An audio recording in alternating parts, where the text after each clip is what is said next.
Hello and welcome. I'm Patrick Curtis, Chief Monkey of Wall Street Oasis, and this is Monkey to Millions, a show where you get a front row seat as I mentor young students and professionals to try and help them break into their dream jobs. In the first cohort, you'll meet 4 students, all preparing for intense job interviews while trying to also balance a personal life and schoolwork.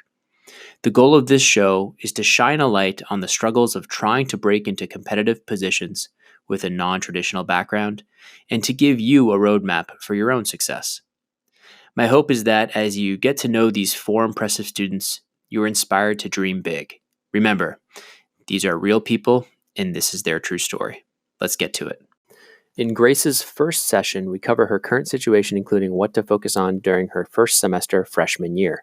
We dive into a detailed resume review and speak about what she needs to do over the next several months to help build her network to try and land a good summer internship after her freshman year.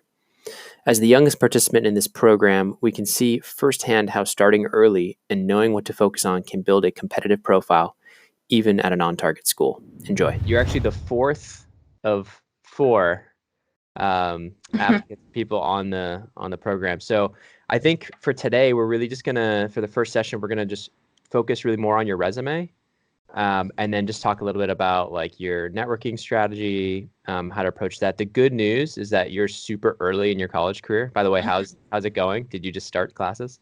I've been about a month and a half in now. Oh, okay, so a while ago. It's okay. Yeah, I'm liking it. Nice. Okay, I'm gonna share my screen, and then I think we should just like jump straight in, specifically around your resume. So the first thing is overall, I think it's a great resume. Looks really clean, really impressive stuff on there. So take it with a grain of salt. Everything I say is a suggestion based on what I think we could do, like minor little tweaks to improve it even more. And then just some thoughts as you get more experience, how to actually get those into the resume in such a way that'll make it look really good. Okay. So some things that you did, I have some notes here. So actually, before we jump straight in there, do you want to just talk a little bit about where you are in the process, like where you're from, stuff like that, so people have an idea of kind of that, and then we'll kind of jump there. Okay. Sure. So I'm from Baltimore, Maryland, and I've lived there in my entire life. And so about a few years ago, I guess I realized I wanted to go into finance. And then over time, I've gotten certain interests, more particular interests, I guess, like in private equity, investment banking, maybe real estate private equity, still kind of exploring what I'm interested in. And right now, just as a freshman, my main goal, or short-term goal at least, is to get a good internship for next summer to start me off on the right track. Which is not easy. Yes. And so you're at what I'd call like a semi-target, right? You're not at like the really, really, really good news is that you're in New York. Yes. So you have a huge advantage over other people who are either upstate or, we have somebody on the program that's in a tiny little in Canada, in this tiny little town. He's a dual citizen, but like he has very limited options. And then we have somebody in Texas and then somebody in California at a non-target. So, and they have like literally 1/10 the number of opportunities that you'll have for networking in person and all that. So in terms of like, so your freshman year, you just started school, this is like the ideal time to be talking and doing this because you have time. You're not in like super crazy crunch. I mean, recruiting has accelerated so much so that it actually matters your freshman year, though, in terms of like getting something your freshman summer that's somewhat relevant. The good news is it seems like you already kind of started that before you even started college. A little bit. Yeah, a little bit. And we can talk about that. So do you have like any like major concerns? Is it just like knowing target school versus not? I know you had some sort of scholarship. Is that correct? Yes, so that's why I am where I am, is because of the financial aid, so the scholarship that I'm on. It's great. And so, you had the full tuition award, which is amazing. So congrats on that. That's a huge bonus. Do you have any like concerns or like, I guess, what would you see as success like coming out of this in a couple of years, landing like a top internship? or whatnot, or do you feel like there's something that you'd like to reach for that you think would be kind of a reach for you? I mean, I know of a few upperclassmen now who I've spoken with who have gotten internships at Goldman, and one of them who's a senior is going to be starting full time with Goldman in their London office. So that's something that I'm very interested in, and so I guess something like that, Yep. where I can have a good junior year internship and then get the full time offer. And you're open to actually being abroad, right? You're not like Yes. you're Hmm. not. You would actually even like that potentially. Potentially. Yeah. Hmm. Okay, cool. So let's just jump right in then. We'll go straight to your resume. Um, Little minor things. I can send you the WSO template. It'll help you. I think you don't need it right now, but down the Hmm. road, it might help you save some space Okay. in terms of how it's laid out, in terms of the header and stuff like that. But I think this is great right now. One quick thing, your education will quickly move below your experience. Hmm. Uh, so probably once you know kind of what you're going to be doing for the upcoming summer, I would even do that as soon as you add that new internship in there. Hmm. I would go ahead and reverse the order of these. Okay. Um, and then if you have to, even reducing some of this in here. So like get this global business honors program to 2 lines to Okay. save space. You know what I mean? I think this is really impressive. So you want to keep that. I think the clubs is great. You may want to have a relevant coursework up there Hmm. as well from that you're taking in your first year, whether it's like economics, finance, accounting. I don't know what you're taking right now, but I'd assume some accounting courses and some finance courses. Hmm. Um, get those in there. And then and I have notes here, so you can come in here after and take a look. You don't have to Okay. write all these down, but for your internship over the summer, I think I would remove the word insurance. Okay. Just have it say finance intern. I know it was in insurance, Hmm. but just we want to, as much as possible, just emphasize the finance aspect of it. Hmm. I mean, on these bullets, I think you do some of it here in the top. You say 1 of 20 students, top 1%. You do some good things here with like quantification. I think you want to carry that throughout the Okay. resume. So especially at Parallel, like research and independent contract management analysis software. So how many how many of these did you research? Do you know what I mean? Or was it just a handful, like 5? That's fine. Just anywhere you can add numbers to quantify and really like hammer down Okay. that, I would do that. I'm not a huge fan of the bolding.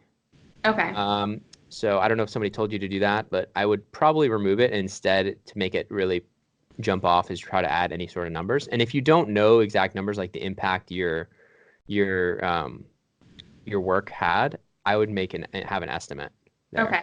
Hmm. And So you can on make. that first bullet point, even have Yep. an estimate. Okay. Well, I mean, for this one, research and identified contract management and analysis software, you could say research and identified con over 10 contract management and analysis software programs utilized by. Was it programs that you were researching? We were researching and then presenting a few that we found that we thought would work best So to how the many team. total did you think you went through? We probably went through about 20. Yeah, so it's great. Research and divided over 20. Hmm. You can say researched and filtered from 20 down to the 2 top Okay. contract management analysis softwares utilized by legal counsel and policy reviewers, um, to help save commercial real estate team 50 hours of work, something like that. What's the Okay. impact? Do you know what I mean? Because that's a lot of time. You probably went through Hmm. all of those. Hmm. Like give them something to chew on in terms of what the impact was. Analyze borrower. So the second one, analyze borrower risk, including application of Fannie loan guidelines, while gaining a deep understanding of the commercial and real estate loans process. So here you're really like saying what you learned, Hmm. not the impact it had on the organization. I would kind of say just reverse it. So analyze borrower risk, um, including application of Fannie and Freddie loan guidelines. I don't know if you need that. Okay. All right. Like who are the borrowers here? This is individuals or companies? Small real estate firms or real Okay, so you could property. say how many of these did you analyze? of like small real estate firms? Probably around 15 to 20. Okay, so you can say analyzed 10 plus Mm-hmm. commercial real estate or small commercial real estate firms, the borrowers for blah blah blah. You can work Mm-hmm. on coding, but again, put a to better understand to help blah blah blah. So this you got to be careful. Is like, why were they giving that to an intern? Mm-hmm. So like, you don't want to oversell like what you did. You know what I mean? Right. So like, I think here you're trying to show like it helped me understand commercial real estate loans in that process, which is cool. But if you actually did work that they used, like go ahead and put that. Just don't oversell it Okay. and quantify it if you can there. Mm-hmm. Um, assisted insurance policy checks while gaining significant experience in Excel. So assisted in insurance policy checks. Can you explain that a little bit more?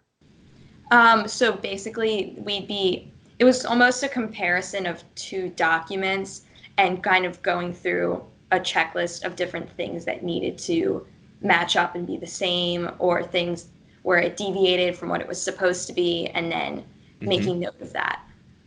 Okay, so assisted insurance policy checks across 20 applications Mm-hmm. or something like that. So significant experience in Excel, where there's certain functions you used a lot.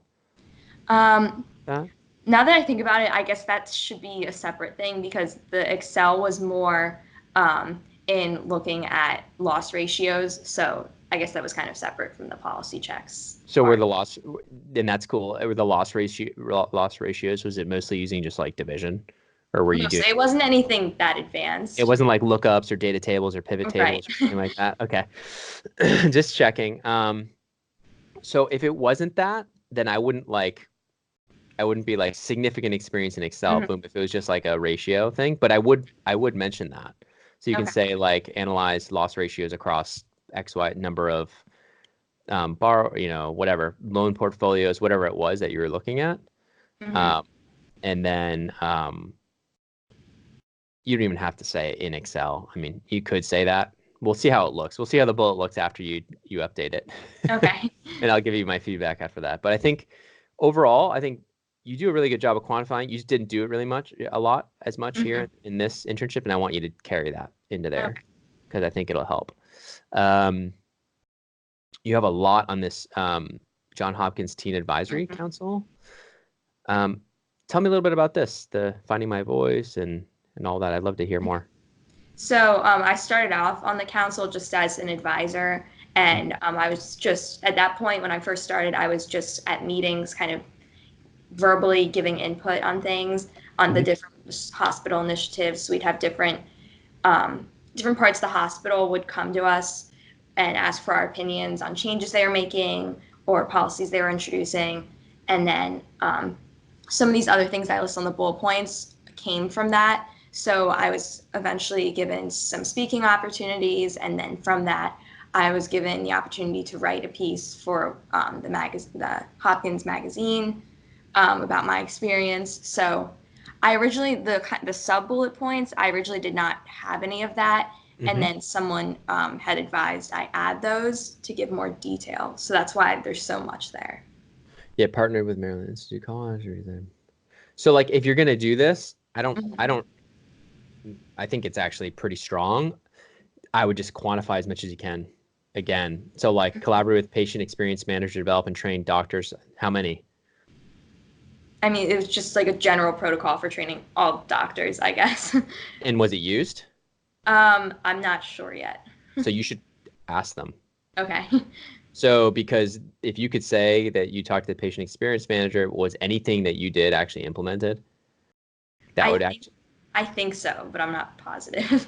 if can you reach out to them and ask them Mhm, that? I can Because find then you out. could say which was implemented across 5,000 doctor da da da. I mean that's a really impressive thing being so young, right? Mm-hmm. This talk that you gave to 150 people in front of 150 people, that's super impressive. I would almost put that first, Okay.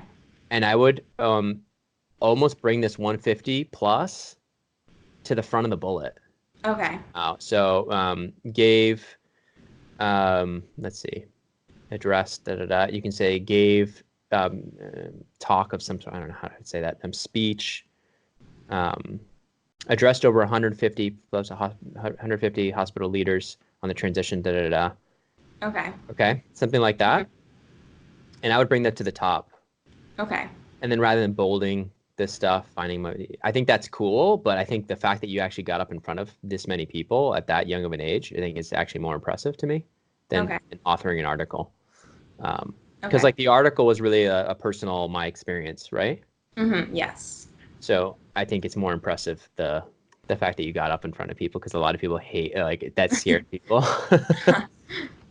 So that's cool. And then I think this is fine. I think this provides, if you quantify a little bit more, and then this is something we could probably just start slowly removing as you have more stuff to add and you need more space. I think it's fine now because you're not super desperate for space right now. Although I'm going to tell you at the bottom under your skills section, I'm going to want to add a few things here. So, so what I say, yeah, experience above education by this summer. I already told you that. The results of your action, not just your actions. Quantify even more. Remove the word insurance and ask you about the Excel thing. Modeling specifically. So you kind of say DCF and precedent transactions. Did you not do any three-statement modeling or mergers and acquisitions? Did you not review any of that stuff? I did. I think I had that before, and then someone advised me to cut it down. So just that. Don't cut it down. Don't cut it down. You want all those buzzwords there, especially with all the automated filtering that's going on. You want to have, so if you just say to me DCF and precedent transactions, I'm going to think all you know is valuation, that you don't know any modeling. Okay. So I think you want the words financial modeling in there, self-study, and you want to tell me how many hours you've actually spent doing it. Okay. So over 100 hours of self-study. I think you should also invest in one of the online courses, and we can talk offline about the different options there. But I think just to reiterate that you're investing not just in school with your accounting courses, but you're actually trying to get the practical knowledge of being in Excel and becoming a wizard there. Because if you show up and you say like, yes, I know how to do this, and they ask you, okay, well, tell me this function, and you don't know it, then it's kind of, okay, do you have experience with pivot tables? Yes. Do you have experience with data tables? Yes. Do you have experience building three-statement financial models? Yes. Right. That's who you're going to be going up against, people who say yes to all those questions eventually. Like you're okay now because you're a freshman, but like the more you can kind of front load that. And I would say this summer is a huge opportunity for you. If you should always be focused on your grades for this first year, because that really, your GPA plays a big role in the internship search. But this summer, especially if you have kind of a little bit of an easy internship, yes, you can have fun, but I would put in a lot of time on that skill set. Because if you can speak to it, especially if you're confident, if you can speak to it in an interview and show that you actually really do know it and you're serious about it, it's going to get you so many points. So instead of company valuations, I would call it financial modeling. Okay. And you could say valuation and then parentheses DCF, precedent transaction, comparable analysis. Then you could do financial modeling, 100 plus hours of self-study. I wouldn't write that until you're confident you're ready for that. Okay. But I would definitely have maybe a resume, like the next level resume for maybe not this summer when you're applying, but definitely put something there that's a little aggressive right now for where you are, and we can talk about like whether you include it in these like applications that are coming out soon. Okay. But yeah, and then another thing that's important is, so say financial modeling, say the specifics, three-statement merge modeling, M&A, or M&A, LBO modeling, valuation, over 150 hours of self-study, or even if it's over 50 hours, that's okay for now. Okay. To be a little bit more reasonable. You should definitely have an interest section. Did somebody tell you to remove the interest section? No, I just never had one, I guess. You should so let me tell you why. And people think it's silly, and interests are. You'll find finance professionals are super busy, and 9 times out of 10, when you sit in on an interview with them for the first time, they'll be like, "Oh shit, I didn't look at this resume until right now," and they'll go straight down to the interest. And then you can spend about half the interview just talking about something you love, Mhm. Whether it's a certain type of whether it's nonfiction this, or whether it's a certain type of movie, or whether it's poker, or whether it's Mhm. whatever it is that you're passionate about, that you know a little bit about. Especially, and you know what I would say to you, it's actually even more important because you had a 4.0 coming out of school and you're a valedictorian. Mhm. So you know Okay. what the stereotype of you is going to be. You are very rigid, prepared. Mhm. And this, they're going to want to know where's the personality. Like, are you Okay. well-rounded, right? So the Mhm. intersection is actually really important, especially if you come out of your first year coming out with like a 3.8 or a 3.9 or a 4.0. Mhm. Then I would say it's going to be even more important to you. How structured is that? Like how? So Because a I lot know of some people, things I can't have like very. I don't know. It's not like I can say, oh, I'm like the president of this organization, like related that's to not this really like, interest. that's not as much of an interest as like your extracurriculars, which you kind of Mhm. already have here. Um, like you already put like the clubs you're on up here. Mhm. Interest would be more like, what do you do outside of school and clubs? And you probably don't have a lot of time, to be honest, but it could be even something like a type of book you like, a type of movie you like. It could be travel, but where specifically? Mhm. It could be certain types of podcasts I've seen. It could be powerlift. I've seen somebody powerlifting. It could be, um, let me think. What else have I seen? Music. Do you play an instrument?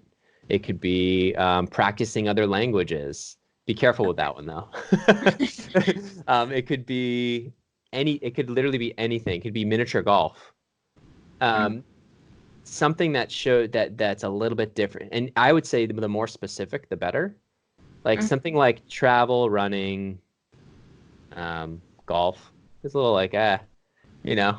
Mhm. Whereas if you're a little more specific, or it's a little more like idiosyncratic, a little more like unique, I feel like people are like, oh, cool, and they'll ask you about that. Just make Mhm. sure you know a lot about it if you put it there. Okay. Um, so maybe offline, think a little bit about that, and you don't have to come up with anything on the spot, but then maybe Mhm. just ping me on Skype or whatever, and just let me know what you're thinking for that. Mhm. But I think it's a huge mistake not to include it. Okay. Like, because oftentimes people want to see like, okay, who is this person? And like, if there's any sort of connection there with what they see on the interest, it's a huge plus. If there's not a connection, it doesn't hurt you. They may just be interested. Oh, I've never heard of that. Um, I've had people put something like maybe people are into art history, or they'll put like a certain type of art, Baroque art, and and you're just like, what? Like, Mhm. where does that come from? Mhm. Or maybe you like to paint a certain style. Um, who knows? Just showing a different side of you, rather than the valedictorian, perfect student. You know, Mhm. finance driven. Because they're gonna know you're driven, especially once you have all this other stuff tightened Mhm. up. I think it's gonna come across really clear that you know what you want. Um, Mhm. so you just want to make sure that they feel like you would pass the airport test. So have you heard of the airport test? No. The airport test is basically, they want to know if they were stuck at the airport with you for 4 hours, that they could have a conversation and enjoy that conversation with you. Okay. It's like if you were at a bar with friends, you wouldn't be like out at your computer like working on Excel, like on the side, like, oh, everything has to be work all the time. Um, as you think about it, like these jobs, people are working, 80, 100, 80, 90, 100-hour weeks, even on the bad weeks, and they want to know they can actually enjoy the time with you. Mhm. Um, Rather than it all being super serious. But anyways, Right. I think that's a good place to start. So that's it really for your resume to get going. And I'd love to see, in a week or so, another version if you can squeeze Mhm. it in your classes. Um, just making those edits, and I think you should be able to see in the folder the session plan, which has like the comments on in there. If not, let me know and I can get you Okay. access. Yeah, I'm not sure if I've seen that folder yet, so. Okay. Well, yeah, So- I'll shoot it Okay. over to you. I'll shoot it over to you right after. The other some minor things on social media. I didn't see anything egregious. Sometimes people have like party pictures and all this stuff, and so it was totally good. I would just make your profile private on Facebook. Okay. It is already, but I think you can still see some stuff. I think it's best just to be, especially Facebook, just to be Mhm. completely like you can't see, nobody can see you. Mhm. Like just people who you invite or people who like your friends you meet. and connect with at school or whatever. That's totally cool. And then LinkedIn, I think looks really good, professional. I think this is good as you bring in. I think this is good. I think you don't need to go in too much detail on this. I think you can make it a little more financy, like especially once you get some of the financial modeling in there, self-study, stuff like that. I would definitely, in some of the interests, I would show a little more finance heavy stuff. Okay. One of the things when you have Johns Hopkins is such a big part of your thing, everyone's going to think, oh, she's going pre-med. Right. Right? Like she's going to be a Yes. doctor. And so you want to be a little careful about like, not having enough financy stuff. I would encourage people to see that. So, Okay. and I think this is good. Like you had your AP courses here. I would do the same thing with your classwork at Fordham. So just like, highlight the accounting / finance stuff as much as possible. And then that was it. I think overall it was, and then, I didn't check Instagram and I didn't check like, I don't know if you're on like TikTok or any of these other weird, but I didn't, so just be careful, make sure that's all private. Okay, is that cool? Okay. Networking. Let's talk about networking, the fun, very soft, squishy subject in terms of what to do and how to do it. So tell me a little bit about, you're in New York, so it's a huge advantage. One thing I immediately noticed was 85 connections. It's super low. You're a freshman, so I'm going to give you some leeway. But I think it's super important that you don't just focus on your coursework and on the organizations on campus.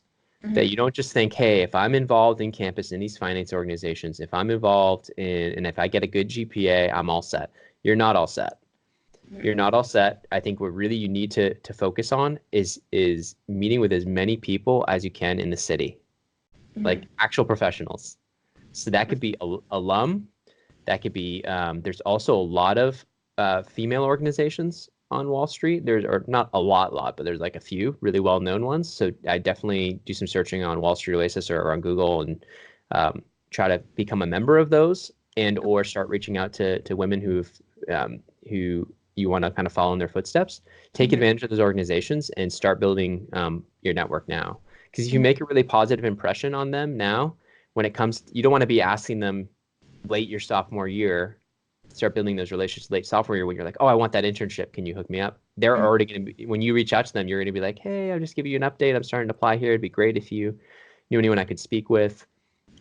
And that's really hard as a freshman to start doing because you don't have necessarily that much to say. It's going to be a lot of you just asking questions. Right. And just like taking notes and looking really diligent and like, okay, great. And then asking smart follow-up questions. So have you done any outreach at all on LinkedIn before? Yeah, so mostly though over the summer and at the end of, I guess, like over the last school year when I was still in high school. So most of what I've done is more Baltimore, DC based. Okay. And then the people I've talked with in New York so far have been in person. There's the investment banking club on campus has had a few alumni networking events. That's awesome. Already. Yeah, so I've already gotten to meet a few alumni through that that work in the field. So that's been good. Yeah, don't limit yourself to alum. Like just try to get into these other networks, these other female networks with women from Columbia, with wherever. I mean, you're right there. Right. So there's a lot bigger network, and the more people you develop relationships with now and put in that legwork. I mean, this should almost be like your 5th class. I don't know how many classes you have. 5? 4? 5 classes. Your 6th class should be coffee chats with as many people, and it doesn't have to just be women. It can be men.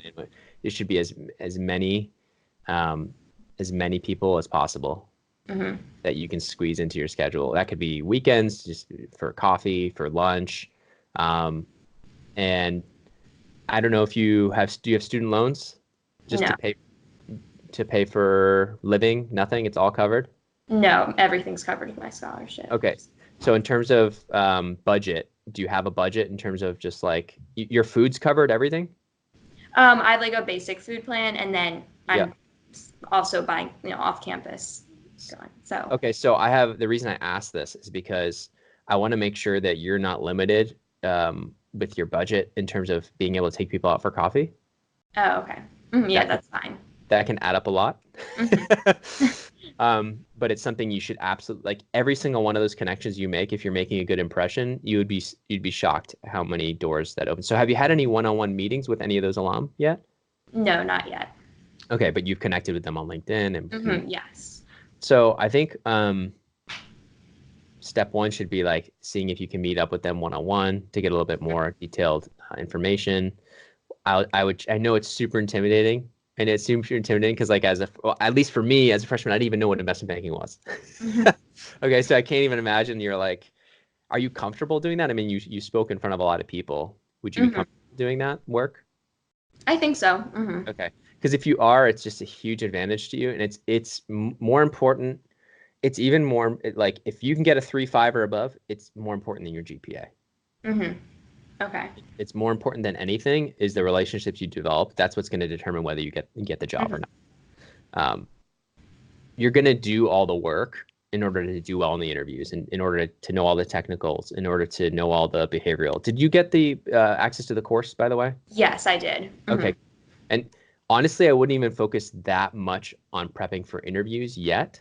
Because I think any sort of interview for you is going to be really focused around behaviorals and fit. And we can go over that maybe in the next session. We'll do like half hour of just practicing some of those.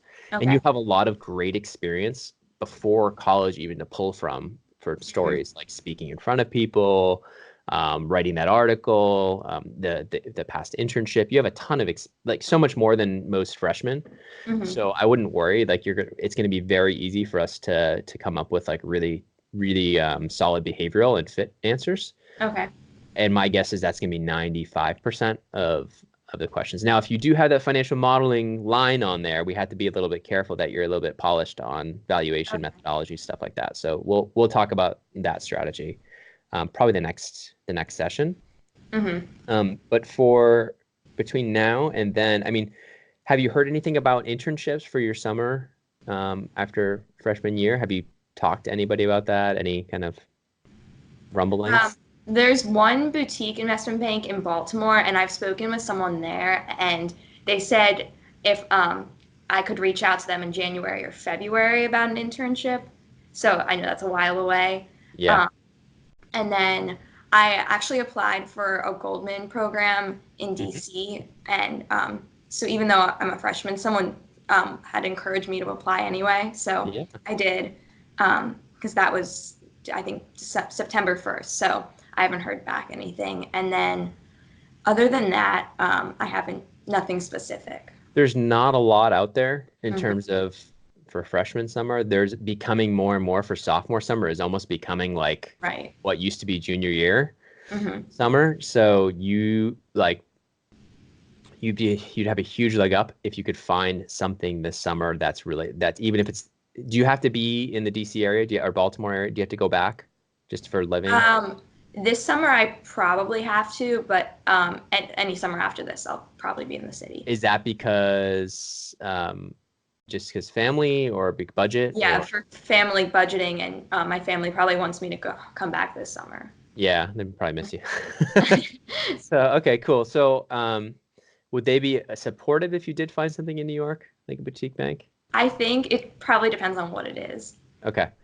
Well, so what I would do is there's a company database on Wall Street Oasis. I don't know if you've looked through it. I would look for like DC, Baltimore banks. There's probably not that many. And let's talk about like specifically ways you can craft some outreach emails to people there. And I think you should do it now. It shows a ton of planning. I think you already did it to the boutique in Baltimore, but if you could there's probably another 5 to 10 boutiques. Yeah, I have a spreadsheet I started with some different firms. Okay, so I would start in mailing them. Okay. Like literally, let's go through the HR person there or a specific? No, bankers, like analysts, okay. Analysts, associates. Don't hit up everybody at the firm at the same day, but like first try the analyst. You can try the HR person. They'll be like, the problem with HR is it'll be very much sometimes, no, you're a freshman, like come back to me next year, maybe, if you're lucky. So I would almost shy away from telling people you're in your freshman year, which may be good to actually have your experience above your education. Doing this, again, de-emphasizing your graduation date, just saying more like, hey, I'm going to be in the Baltimore area this summer and I'm really interested in investment banking. I was hoping we could have 5 minutes to chat. Even if there's no opportunities open, it'd be great to just hear more about what you do at XYZ firm. Okay. So that way it takes the pressure off of like, oh, she's just going to want an internship. And it's more about like you just learning and you're building that relationship for potentially maybe your sophomore summer. And so you're getting on the radar super early, which is great. So in those original emails, I should mention something about an internship, just not too directly. Yeah, I think you could do something because a lot of them are gonna be like, oh, she just wants an internship. I think you should emphasize that like you just want to talk, even if there's nothing understand if there's nothing available for next summer, but I'd still love to chat for 10 minutes, anytime that's best for you. These types of calls are something you should literally step out of class for. Okay. Like if you have to, and they're like, I'm free in this time, like you make whatever their schedule is, you make it work. Because those relationships and those connections, even a 10-minute call, because that 10-minute call, what it does is it provides that, it gives you that initial kind of touch point. And now every 3-4 months, the window's open for you. Just give a little update. I've taken these courses. I really love it. I'm still really passionate about this. Blah, blah, blah. I noticed this happened, this deal happened, or I noticed you guys closed this transaction. Congratulations. Boom, done. You've created now a second touch point. Then all of a sudden, by the time you come around sophomore year and you send out that email of like, hey, I was hoping to touch base again. You get on the phone and be like, I was wondering if you guys could do anything, even if it's unpaid, anything you got to do to get that first internship in IB on the resume is worth it. And you should tell your parents, like I would say take out debt if you have to. That's how important. I mean, you're saving so much with the full ride. Like do what you have to do to survive and get that IB internship, that first IB internship. Okay. Because it's going to just it's immediately going to make you so much more competitive immediately. You're just going to get all the interviews, even from because they're going to be like, oh, wow, look, she did amazing in high school. She's a go-getter. She has the financial modeling. Every box is going to be checked. Great. Okay, she doesn't go to a top school, but look, every single box is checked, and her resume is screaming banking. And so then it's going to be very hard to turn you down. Okay. So yeah, go ahead. So I've heard some people have said that cold calling places can work. Is that something you advise for or against, or? It depends on the person. You got to kind of be self-aware. Are you comfortable? If you're comfortable doing it, it's not something I'd say, oh, it's horrible. I tend to think you don't necessarily need to do that initially. I think you can do a lot of damage on LinkedIn. Like your 85 connections, like you should be up at like 300 within like a couple months. Okay. Sounds crazy, but like you could you should be connected to every single banker just New York alone. How many bankers are in New York? A lot. 5,000, 10,000. So you can imagine how many hours you could spend there just trying to build connections, even if there's no direct. I mean, you want to start in the smart places with people that are potentially going to help you the most. So yes, alum, number one. But then it's like you have all these female associations. So that should be like your second hit list. Like anybody that's at all sort of involved in these organizations, that should be your number 2 list. Number 3 list should be anybody who's from the DC Baltimore area. Right? Should be 3. Number 4 should be, I don't know, maybe you like crew and you like rowing. It should be anybody who's in crew in banking. I don't know. So that's why the intersection is so important. That's like, I don't know. I don't know the personal stuff. And that personal stuff can actually almost be more powerful than alum. So yeah, that's what I would say. In cold calling, yes, if you have to get there, if we have to go there, you can go there. But I think you can do a lot of damage with just email and having a really polished, like having everything really polished and ready. Okay. Um, so that's it. Any other questions?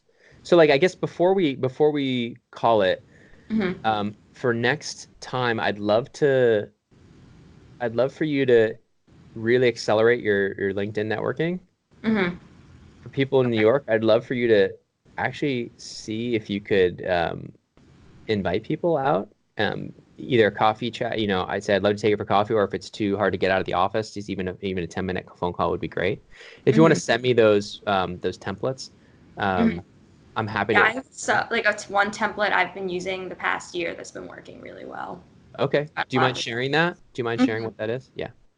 Pull it up. Because I think it kind of depends. It can change slightly depending on who you're, like for alum, it's one, right? For people, in Baltimore, it's another, because you have that like tie back there. Right. So I just found the most recent one was Yeah. over the summer. I was reaching out to a Fordham alum, Yeah.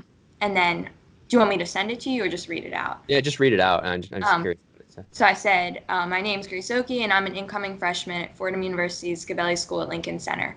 I noticed you held several finance internships during your time at Fordham and currently work at Societe Generale. And as a student who is particularly interested in M&A work or capital markets, I would love to learn more about your experiences. I'd also be curious to hear about your experiences doing an internship in the city during the academic school year.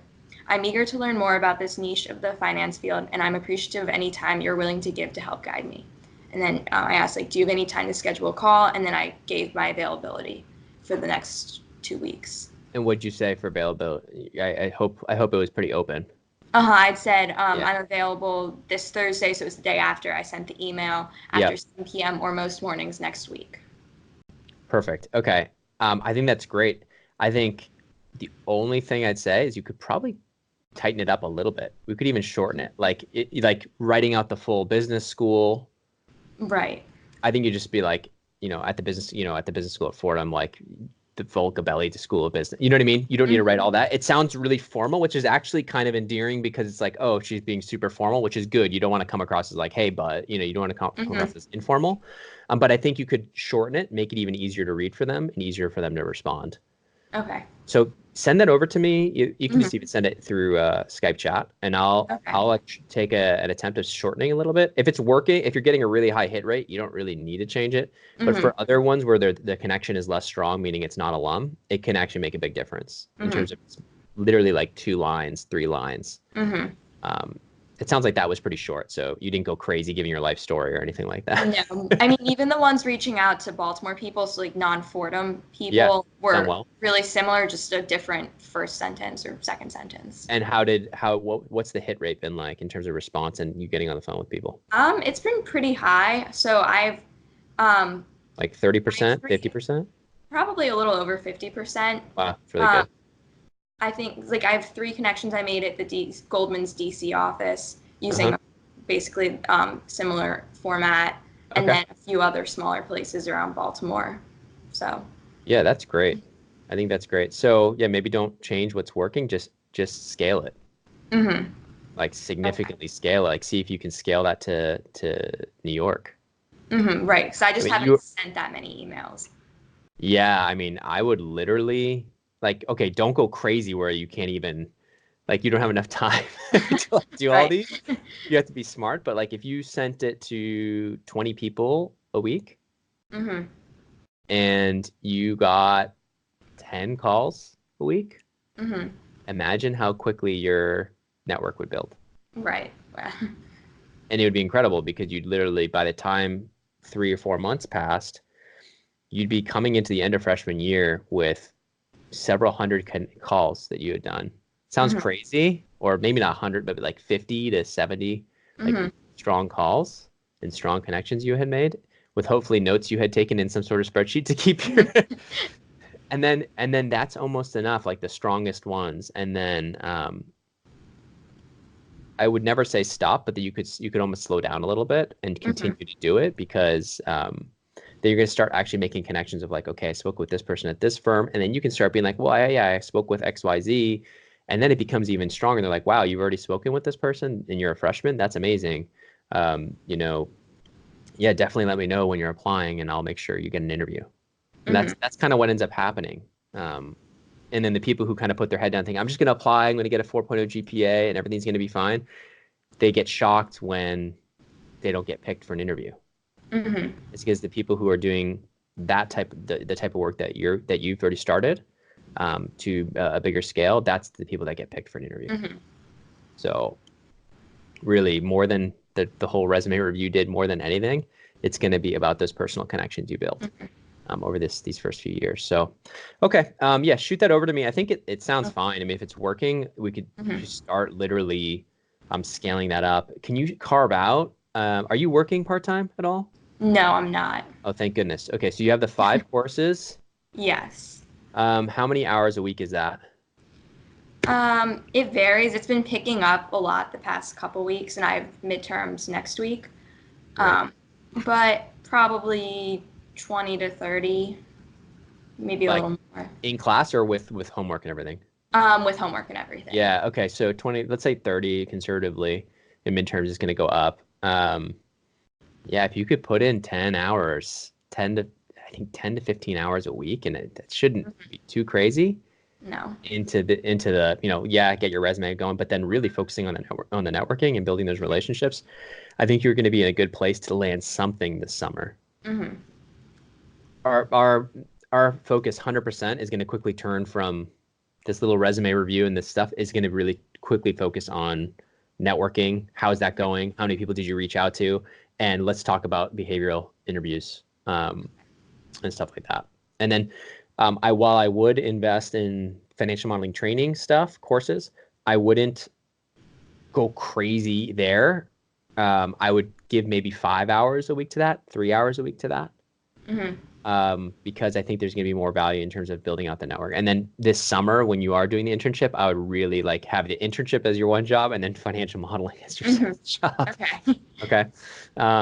So that's it, I think, for now. Any other questions, like the cold calling? Yeah, I think you're going to be much more efficient just using InMail. And by the way, do you have InMail?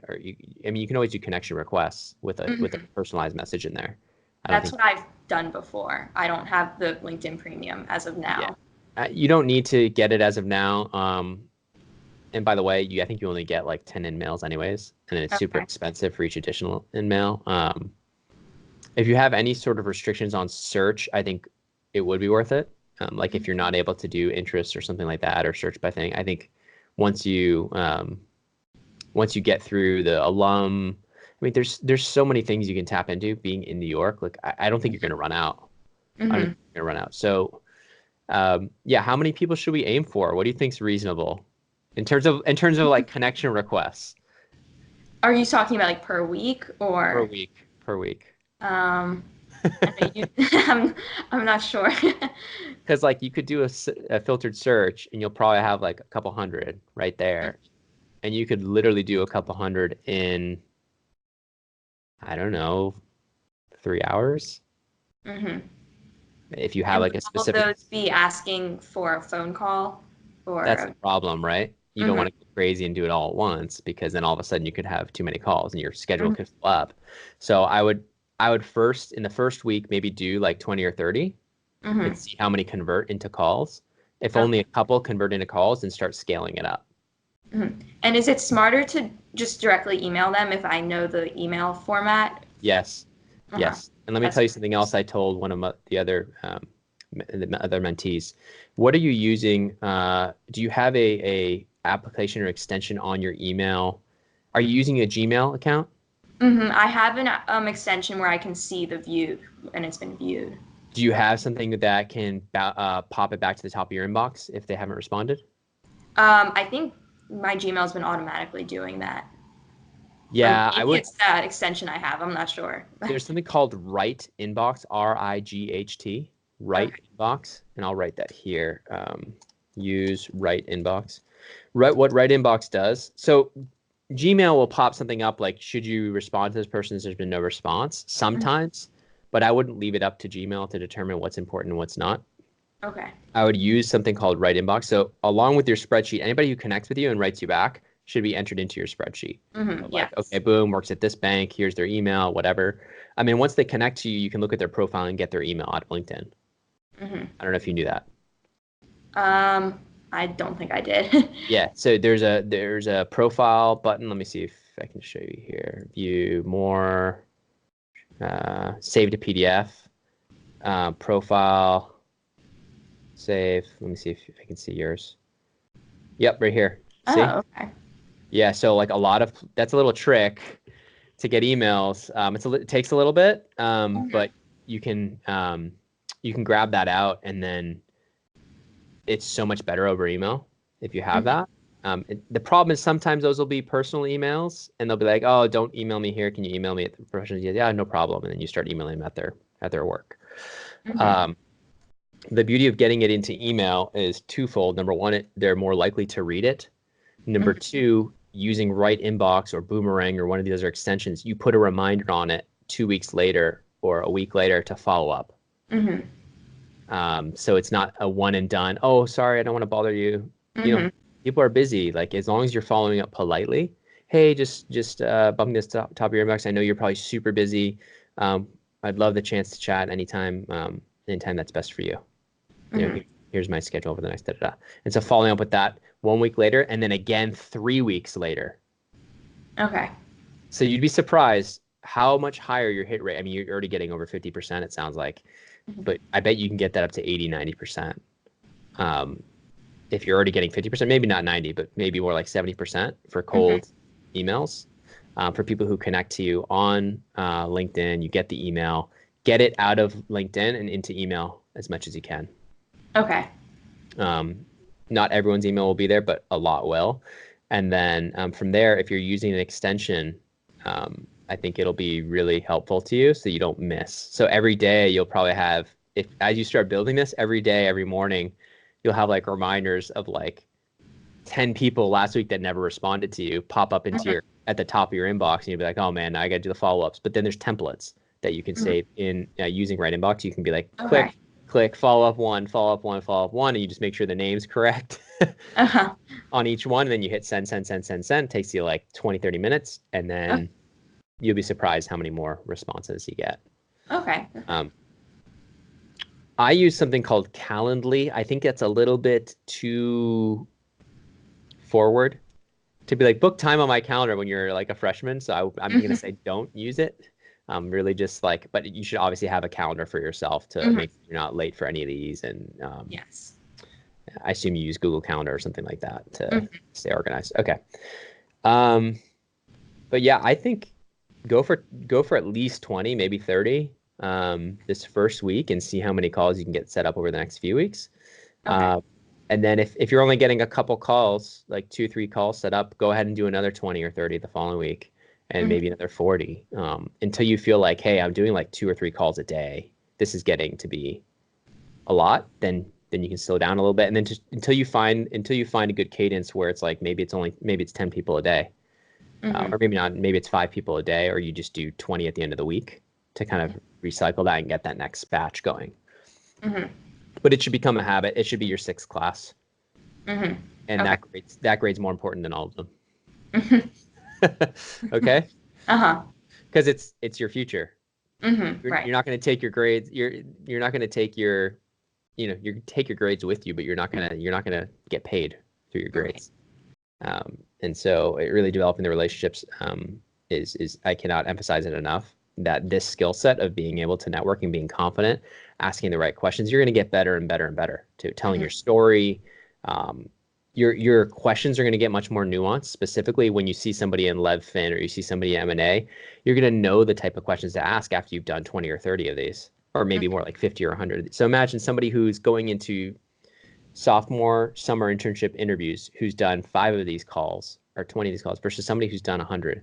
Imagine the difference in confidence in terms of knowing the bank. You've already talked to 2 or 3 people at that bank. You know exactly what the different groups are. And so when you're in these calls, either take notes with your pen in terms of like, in one of the most important, like in terms of like the group structure, culture, because then you can pull like when you have a specific interview for that firm, you can be like, I spoke with John Smith. He mentioned how, and he really emphasized how you guys have a blah, blah, blah culture. And I think that really is appealing to me. And so it makes your answers so much better. As you're like using first person references and stuff like that. The other thing you should always do on these networking calls is say, thank you so much for your time. This has been really insightful. Do you have anyone else you think that might be helpful for me to speak with? Is there anyone else and so you're immediately trying to get a warm intro at the end of that call, and it can really quickly multiply your network much faster versus always just it being a dead end. Because the people who are already hopping on the call, they tend to be more helpful people anyways. And so they're usually happy to help. Okay. Trying to think what else. I think that's a good start. What do you think? I think so. Yeah, I think you're gonna be in great shape. I think the other thing is, let me know. You can do it on the video the weekly video update. Just let me know how those initial outreach things are going. And let me know like hit rate if it's dropping below 30%, 20%. If it's starting to drop below 20%, yeah, we should maybe restructure. But if you're getting 40%, 50%, I'd say that's excellent. Okay. And don't let it discourage you. And not necessarily just start with alumni, just any kind of commonality. I would do alum first, and I want to see your resume, see what the interests are, and see if there's anything we could actually search for, like associations and stuff like that. But yeah, definitely do alum. I would do. There used to be something called 85 Broad. I think they changed their name. It was started I think by a Goldman alum, and she started this huge network. I think might be called Women on Wall Street now. I'm trying to remember, but I can pull it up for you right after. But there's definitely some organizations you should look into early on. Okay. I think they'll be impressed. I think the earlier you're looking, I think it's impressive if you're a freshman. So that's, I think, it for this week. And, next month when we talk, I'm excited because I hope when I look at your LinkedIn, it's more like 250 connections or 300 connections. You know what I mean? That's what I'm hoping. Because then you'll be on your way. And I'll make sure you have access to this session 1 plan so you can just check things off and stuff like that. That sound good? Yes, sounds good. Any other questions at all about any of this? Oh, I guess one other question about my resume, the part with the modeling at the end. So last Saturday, actually, the finance club had Pillars of Wall Street come in and do like a day-long seminar that I went to on valuation and modeling. So it kind of reinforced a lot of what I read over the summer. Is that something I should add in there? You can. I think it's more powerful to give the number of hours you do self-study. But yeah, I think for now, again, change the company valuation to financial modeling. And you can do the self-taught Rosenbaum Pearl, but DCF. But I would also include, like I said, the 3-statement stuff there. And you can say also, and plus attended, investment banking seminar. And that would actually be good to get investment banking, those words in there. And it's not so much important that you have the name of who did it. It's that you have the concepts there because it's the buzzwords. And they're going to know, okay, she took a day thing, she self-studied, but like maybe what you do is you leave off the number of hours of self-study till you're really confident. Okay. And I maybe not next session, but the session after that, I may want to do some technical interviews with you, like spend maybe 20 minutes going over some technical stuff. I don't want to put that pressure on you right now because I think you're going to have more, given how early you are in the process, I think you're going to have more value add focusing on building out that network first. Okay. Because that's going to lead more directly to an internship this summer. That's my goal. Yes. It can be a tiny little IB boutique. It can be anything. It doesn't have to be a super, it doesn't have to be a bulge bracket. Any sort of thing freshman summer that's somewhat relevant is just gold for your resume. I'm going into sophomore year. So that's why I'm like, maybe your family will let you stay in New York if you have to. But yeah, let's aim for Baltimore, DC first. Okay. Cool. Yes. Thank you. Anything else on that? And by the way, the stuff with the resume, I'll get back to you quickly on that because I know you're going to be wanting to use your resume. So like if you turn that in within the next week, I'll jump in and take a look and get you some feedback. Okay. And I generally shouldn't put my resume when I'm cold emailing, right? No, not yet. No. I think just give a quick summary. And again, you can send that to me and I can give you a quick update. But yeah, I think they'll typically ask for it soon after though. Like if they want to meet, and then so you want to be ready with it. Okay. So, but yeah, I think that's it. I'm excited. I think it's good you've gone to the seminars. You're getting in all the right groups. But again, school's like, think of it as 1/10 of 1% of what really matters in terms of like, the networking and stuff like that. It's good to get introduced to some alums in person. But if you can put in the legwork to do it yourself, you're going to be much, much better off. All right. Sound good? Yeah, sounds good. Thank you. And we can talk a little bit about that when you start actually having these, if you're nervous about like the actual in-person. In terms of like attire, it's just business casual typically. I've done 2 of them back in Baltimore before. So you know what it's like. How did those go? How did you feel about those? I've felt really well about them. They were both people I had close connections with. So one of them actually went to my high school, and then the other one was a connection through that. Yeah. So they were both people I felt very comfortable with. But, awesome. Okay, so it wasn't like intimidating. They were very open about what they did. Were they in investment banking? Private equity. Private equity. Okay. Did they do banking first and then go for PE? No, neither of them. They were both kind of came in from non-traditional paths. And they went straight into private equity at undergrad? No, not right out of undergrad. They had other things first and then ended up there. Corporate finance, corporate dev, stuff like that, or okay. Yeah, I'm having trouble remembering right now. That's fine, but don't let those connections go. I mean, they're the strongest connections. The plan to kind of keep them up to date on how you're doing, stuff like that. Okay. Yeah, don't let those. Make sure they're in your database too, in your spreadsheet, and yes, they are. Okay. And you don't want to hit them up every month, but I think every third month is a pretty good cadence to kind of just give them an update of where you're at, like as you're finishing each semester, and or once you land an internship and you're excited, let them know how it's going and thank them for their time again. Anything you can kind of pull back from your conversation you have with them that was helpful, I think would be great. Okay. Definitely. Okay. Well, I'm excited for you. I think you're in a great seat. I can tell you, you're early enough where you're going to have a much easier time, I think, building that path. The other guy's Andrew. Andrew's kind of like between sophomore and junior year. He's getting some internships and getting a lot of interviews, but like I had to have emergency sessions with him already, like twice, because he's landing all these interviews right now, which is good. But it's like I feel like we haven't had enough time to really prep, but I think he's in good shape. And then the other, Vin is in great shape. He has like a really good alumni base. He's at University of Texas. I actually should introduce all you guys. I'll do an email to all of you, so you can kind of know each other and give feedback and give advice. And then John is at a non-target in California. He's in the hardest seat because he is in his senior year. Okay. And he doesn't have a full-time offer, so the clock is ticking like really fast for him, and so he didn't know as much as early as you did, so he's in a much tougher spot. But we're gonna try to get him placed. We'll see. Cool. Well, any other questions before we call it? I don't think so. Okay.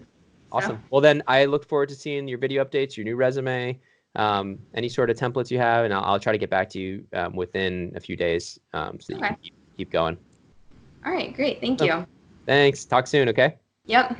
Okay, bye. Listeners at Wall Street Oasis, if you have any suggestions whatsoever, please don't hesitate to send them my way, Patrick at wallstreetoasis.com. Until next time.